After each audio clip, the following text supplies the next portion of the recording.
eu sou a Raquel Carneiro de Souza, sou sócia fundadora da Ideal Social, que é uma empresa de assessoria e treinamento para todas as iniciativas na área social, seja no ambiente corporativo ou no terceiro setor. E hoje a gente vai para mais um aulão falando sobre ESG e agenda corporativa, que é um tema, que ganhou o cenário corporativo aí com muita força, recentemente, e está cada vez mais tendo força, e ao mesmo tempo gerando muita curiosidade, muito interesse pelo tema. Mas eu vou trazer uma pincelada de um curso onde eu trabalho justamente o conteúdo do S, do social, dentro da temática de ESG e agenda corporativa, que é o curso ESG na Prática do IBGC, o Instituto Brasileiro de Governança Corporativa, que é uma das organizações mais importantes para tratar da governança de grandes empresas e da formação de CEOs, C-levels, conselhos de administração. Então, a gente vai trazer esse tema para a pauta, mas como eu estou lá na área social, enquanto ideal social, tanto no mercado corporativo quanto dentro do terceiro setor,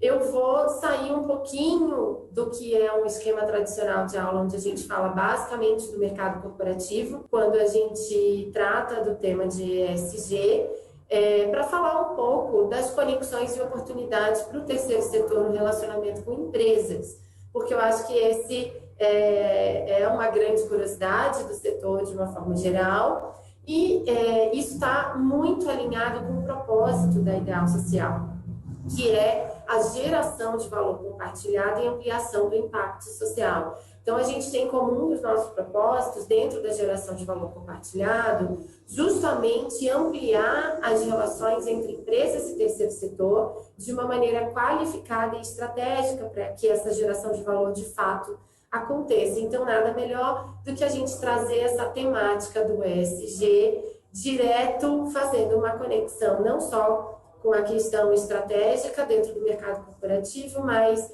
uma conexão com as oportunidades para o terceiro setor. Qual é efetivamente a diferença entre todo o movimento da sustentabilidade, que já acontecia dentro desse universo empresarial, e hoje a forma como que ele está sendo trabalhado enquanto ESG?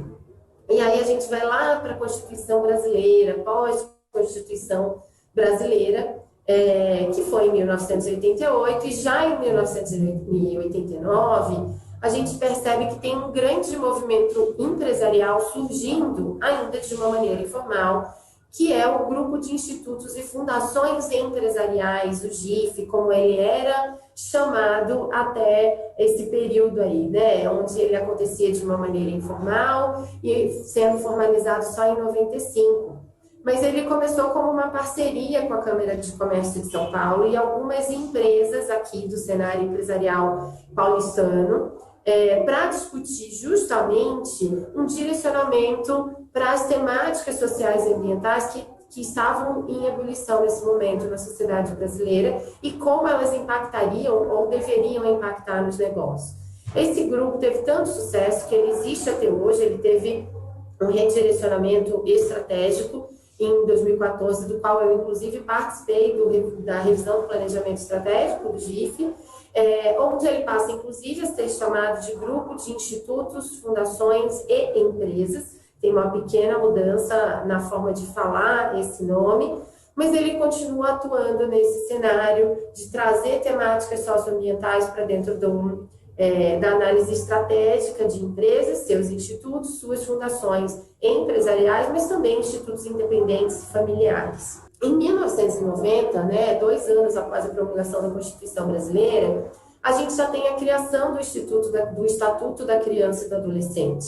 E ele vai trazendo para esse cenário corporativo temáticas que antes eram exclusivas da sociedade e da sociedade civil organizada, que é o nosso terceiro setor. E aí a gente tem junto, na esteira do Estatuto da Criança e do Adolescente, a criação da Fundação Abrinq dos Direitos da Criança, que traz um programa para o ambiente corporativo, que é o programa Empresa Amiga da Criança, com o selo Empresa Amiga da Criança, para reconhecer as boas práticas empresariais nesse universo de defesa de direitos e proteção da infância e da adolescência. E aí a gente avança ao longo dos anos, né? Então, a gente tem o CEBEDS, que é o Conselho Empresarial Brasileiro para o Desenvolvimento Sustentável, também surgindo em 97. A gente tem a Lei Rouanet, sendo criada em 1991, e ela traz também para o cenário empresarial uma outra temática, que é a cultura, e que até então ela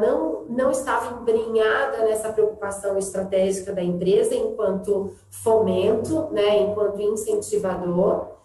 E a gente vai avançando ao longo do tempo, também com a fundação do Instituto Ethos em 1998 e a criação dos indicadores Ethos de sustentabilidade, e com reformas na CLT, a nossa legislação trabalhista, que traz a condição de aprendiz para o universo empresarial. Então, mistura um pouco a questão de proteção da infância, a questão de fomento ao desenvolvimento econômico com o cenário empresarial.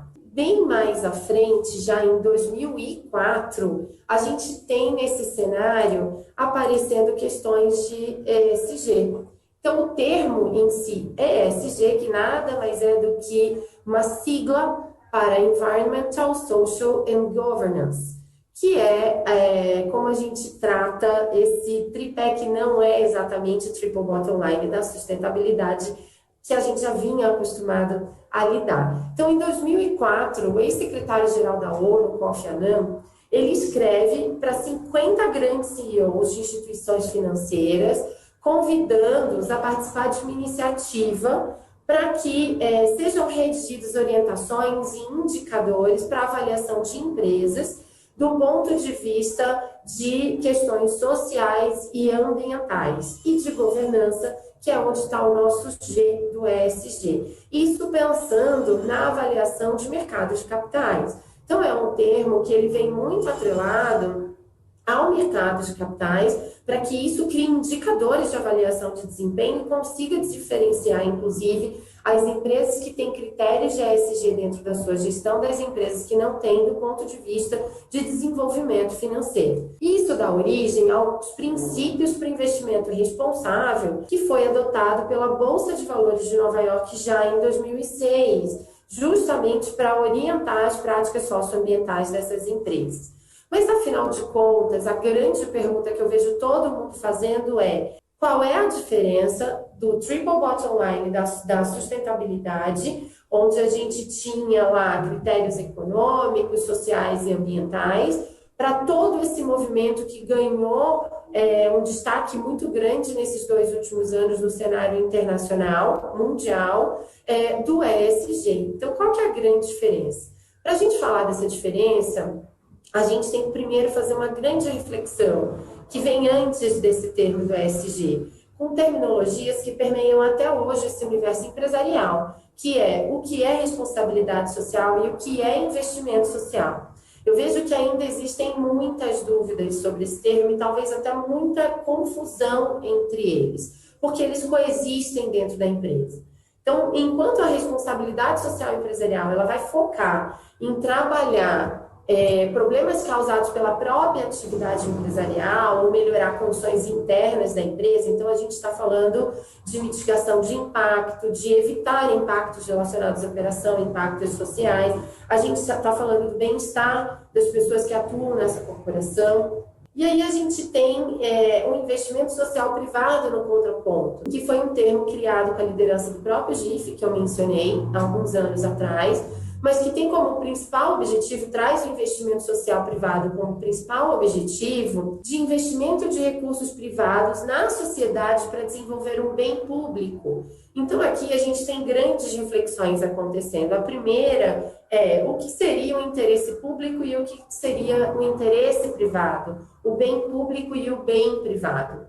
Esses 2 itens aí precisam coexistir dentro de uma estratégia empresarial. Não adianta uma empresa ter boas práticas externas para a sociedade, para os seus públicos de interesse, para as comunidades do seu entorno, se essas boas práticas elas não acontecem para as próprias pessoas que atuam dentro dessa empresa. É preciso, é imprescindível que a empresa olhe sua operação, olhe a qualidade de vida e o bem-estar dos seus funcionários, para que também possa exercitar essa preocupação enquanto investimento social, que seria da porta para fora. Então, diferenciando esses dois termos, a gente consegue perceber que o universo de responsabilidade das empresas, ele está um pouco acima, quando a gente traz o caráter de ESG como orientador, do que simplesmente a preocupação de geração de lucro para os seus investidores. Mas aí eu sempre gosto de fazer uma reflexão. Geração de lucro é algo ruim? Ou a gente deveria condenar a preocupação das empresas com a geração de lucro?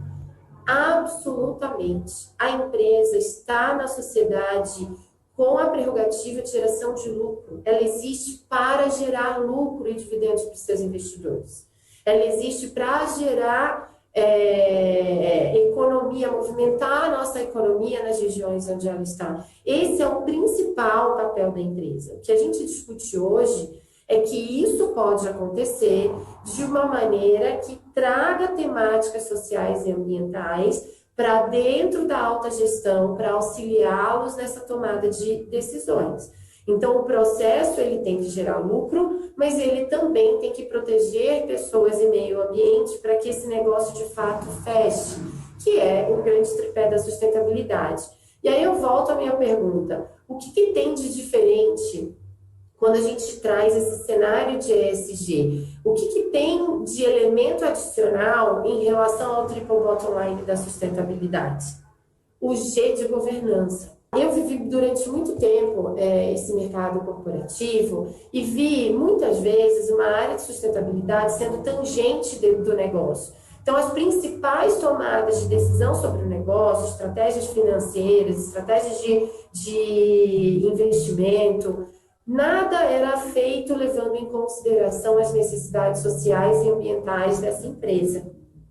Mas, quando a gente traz o ESG para a pauta e coloca o G de governança dentro desse mix de temas, a gente traz para os critérios, os indicadores de ESG para serem orientador dessas decisões. Então, ele deve ser levado em consideração pela alta liderança no momento de sua tomada de decisão sobre carga horária de trabalho, sobre contratar ou não contratar, sobre o processo produtivo, sobre implantação de uma nova fábrica, sobre perfil de contratação de fornecedores, sobre regras de compliance, sobre investimento. Tudo isso tem que ser tomada a decisão levando em consideração o E e o S, o ambiental e o social. Então, essa eu diria que é o grande elemento adicional, eu não vou dizer nem a grande diferença, porque a gente continua tendo a preocupação com o triple bottom line da sustentabilidade dentro do ambiente corporativo, mas a gente traz um quesito do G, que é alçar esses indicadores para o nível dessa alta liderança na tomada de decisão. A gente tem que entender que esses indicadores, o ESG, ele também precisa ser trabalhado dentro da cultura empresarial. Somos todos porta-vozes de uma empresa. Então, a gente precisa trazer todos esses critérios, esses direcionadores estratégicos do ESG para dentro do dia a dia do negócio. E a única maneira de fazer isso é fazendo um trabalho relacionado à cultura corporativa, cultura da empresa.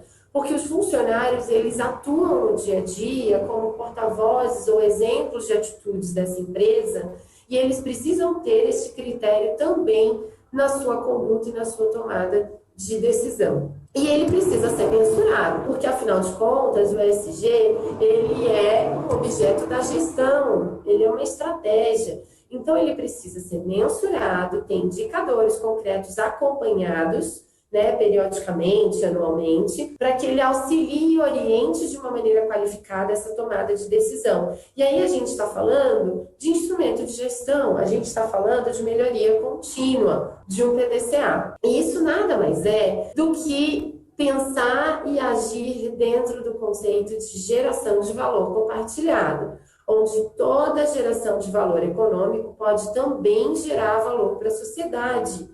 Isso traduz de uma maneira muito clara como a gente precisa olhar todos esses indicadores e critérios socioambientais para que eles gerem valor para o negócio, mas também valor para a sociedade. E aí, quando a gente fala em sociedade, é a sociedade como um todo, não só as comunidades que estão próximas daquela operação de uma empresa. Mas eu prometi falar especificamente do elo entre as empresas e o terceiro setor. Então, a primeira coisa que eu diria é: as organizações sociais, as OSCs, são o lugar da inteligência social, da inovação social, do know-how na área social. Elas detêm inteligência social, elas conhecem a comunidade onde elas atuam, a região, ou enfim, se não for uma comunidade muito pontual, elas conhecem a problemática social a fundo, a qual elas trabalham como causa. Então, elas geralmente se mantêm em pesquisas contínuas para conseguir compreender como superar aquelas problemáticas sociais a partir da sua atuação. E isso pode colaborar muito com o universo empresarial. Eu conheço iniciativas empresariais que buscam, às vezes, realizar sozinha todo o seu investimento social, operar, realizar seus próprios projetos, e às vezes o fazem com um olhar de negócio e não com um olhar de geração de valor para a sociedade. Justamente porque a inteligência social e o conhecimento de causa geralmente está instalado no terceiro setor, e faz todo sentido que esse terceiro setor ele seja ligado, esteja próximo dessas empresas, para que a empresa consiga ter um resultado de impacto social muito mais legítimo e positivo. Terceiro setor, atuando em suas causas sociais, é naturalmente construção de legitimidade.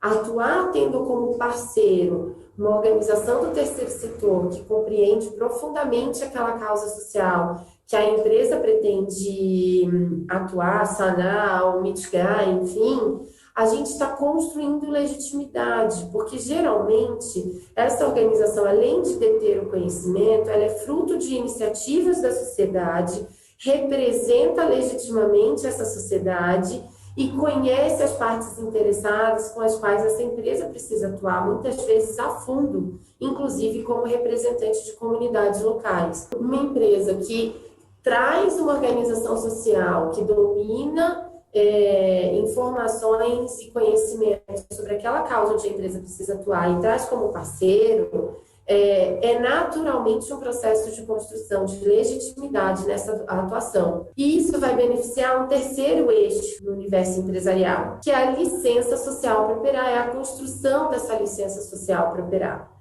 Porque o terceiro setor, ele tem geralmente essa facilidade de articulação, essa relação com os públicos de base dessas localidades onde as empresas estão. E esse terceiro setor, ele pode ser justamente o ente da sociedade a gerar todas essas relações de uma forma parceira, de uma forma complementar e para uma atuação conjunta. Então, a gente está falando de progressão na nossa escadinha da licença social para operar, para sair de uma situação de conflito e hostilidade e para que a gente possa chegar numa situação de aliança estratégica com essa população, com essa comunidade ou com as organizações que tem ali naquela localidade. Uma última informação, eu diria, falando justamente do universo empresarial. Quais são os motivadores de uma empresa para construir uma atuação social mais estratégica? Nem tudo a gente está falando exclusivamente de filantropia ou de investimento empresarial. Quando a gente olha o universo do ESG, a gente está olhando o universo de estratégia do negócio. Então, a gente precisa olhar quais são as necessidades de cada empresa para sua atuação social. Ela precisa entender as suas necessidades através de um diagnóstico social participativo, entender quais são os seus potenciais e reais impactos socioambientais para poder desenvolver a sua estratégia em cima disso. E nada mais importante que o terceiro setor tenha conhecimento dessas motivações para que ele consiga construir e qualificar sua aproximação, inclusive, no momento de solicitação de uma parceria ou, eventualmente, de um patrocínio. Então, quando a gente olha esse universo empresarial, as empresas estão sendo expostas, sendo exigidas a uma série de obrigatoriedades. A gente tem obrigatoriedades de legislação, por exemplo, que tem relação com temáticas sociais, e aí um grande exemplo disso é, por exemplo, a lei de cotas, onde obriga empresas acima de 100 profissionais contratados a garantir um sistema de cotas progressiva que tem como teto 5% da força de trabalho dessa empresa que precisa ser contratada com pessoas com deficiência. E aí o terceiro setor pode ajudar a empresa a fazer isso de uma maneira muito mais legítima, correta e qualificada a partir do seu conhecimento, quando a gente trata com organizações que atuam diretamente com esse público, por exemplo. E a gente está na esfera das obrigatoriedades. Além das obrigatoriedades, a gente tem condicionantes, a gente tem não só obrigatoriedades de legislação, mas planos de condicionantes, tanto de licenças de operação quanto de investimento. E aí eu vou explicar um pouquinho o que é isso. Quando a gente fala em plano de condicionantes de investimento, geralmente a gente está falando no âmbito de empresas de capital aberto, onde, a partir da entrada de um investidor mais qualificado, a empresa é submetida a um plano de ação para excelência em gestão socioambiental. E aí é onde a gente volta a falar do eixo de ESG, porque se a gente for olhar os principais bancos investidores, eles têm seus planos de ação. As principais bolsas de valores do mundo, elas também têm seus critérios de ESG. E as empresas que estão listadas nessas bolsas de valores ou que têm esses bancos investidores dentre os seus sócios investidores, elas acabam tendo que desenvolver boas práticas e excelência em gestão dentro dos eixos social e ambiental. E pensando que no G da governança, que essas decisões de boas práticas, elas precisam ser tomadas no âmbito da alta liderança. Então, a gente também está falando diretamente de ESG. O que na prática é um plano de condicionante de investimento? Ele pode ter critérios de relacionamento com comunidades tradicionais do entorno, indígena, quilombola, ribeirinha, enfim.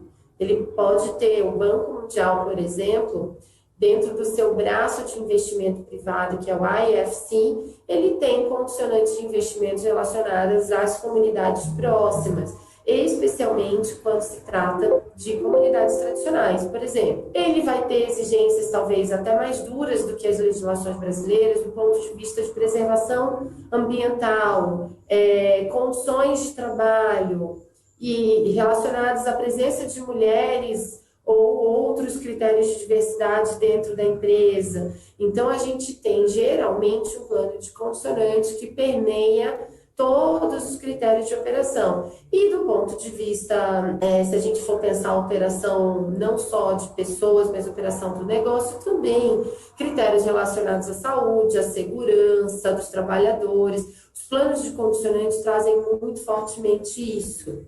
As licenças de operação, as licenças de funcionamento dessa empresa, elas também trazem critérios muito fortes sociais e ambientais. E tudo isso vem para a agenda do ESG com um peso muito grande, porque tratam-se de obrigatoriedades do negócio. E na medida em que o terceiro setor passa a conhecer essas necessidades das empresas, o terceiro setor pode trazer uma pauta de geração de valor compartilhado, construir em conjunto com essa empresa um modelo de geração de valor compartilhado que atenda tanto a sua causa ou as necessidades daquela população local, quanto ao modelo de negócios de excelência nas áreas social e ambiental que a empresa pode desenvolver. É importante que empresas olhem para o terceiro setor não só como um banco de pedidos. Eu já tive do lado do empresarial e sei que muitas vezes as empresas olham esse terceiro setor simplesmente como um setor que traz pedidos de aporte financeiro. E Do outro lado, o terceiro setor precisa olhar essa empresa como um parceiro importante para o desenvolvimento local. Então, se a gente tem os dois entes aí da sociedade, empresa e terceiro setor, mudando sua visão sobre essa temática de desenvolvimento local, e a empresa trazendo isso para o nível estratégico do ESG, há um grande potencial de relacionamento entre terceiro setor e empresa, mas não de uma maneira onde um solicita um recurso financeiro para projetos que talvez não façam nem tanto sentido dentro do universo empresarial, e o outro faz um aporte de recurso financeiro, mas não influencia, talvez, né, no desenvolvimento das ações sociais.